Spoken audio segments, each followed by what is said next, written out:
Lord ফ্রিন্স একাডেমিতে আপনাকে স্বাগতম। আজকের আলোচনার বিষয় হচ্ছে ফ্রেজ এন্ড ইডিয়মস। আসুন এক নজরে দেখে নিই। রাইস টাইপ অফ ক্রিটিসিজম অর্থ হচ্ছে সমালোচনার ঊর্ধ্বে। হ্যাভিং এ স্ক্রোলস অর্থ হচ্ছে অদ্ভুত আচরণ বা being slightly strange. The bird and the bees অর্থ হচ্ছে the basic fact about sex. Beyond health অর্থ সাউন্ড হেলথ বা গুড হেলথ। কালফাবল হোমিসাইড অর্থ হচ্ছে নট অ্যান অ্যামাউন্ট ও murder. Few and far between অর্থ কদাচিৎ বা রিয়ালি।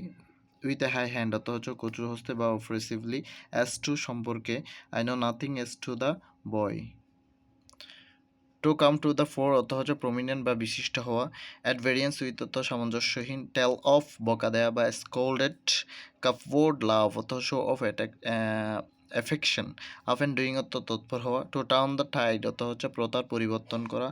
সানরাইল ল্যাটিন শব্দ যার দ্বারা বোঝায় হচ্ছে অনির্দিষ্টকালের জন্য অ্যাডজর্ন ইনডেফিনিটলি। ভ্যাগ অ্যান্ড স্টে অর্থ হচ্ছে গোপন বা অন্যায্য। Secret and unfair. To see red অর্থ হচ্ছে রেগে ফেটে পড়া। To become very angry.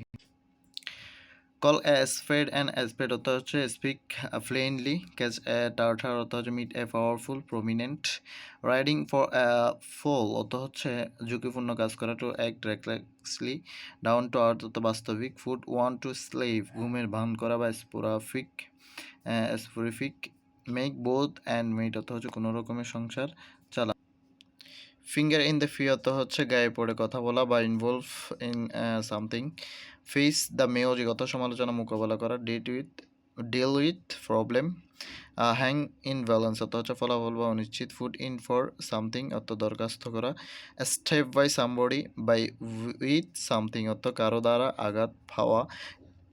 Cry for the moon অর্থ হচ্ছে to want something that is impossible to gate.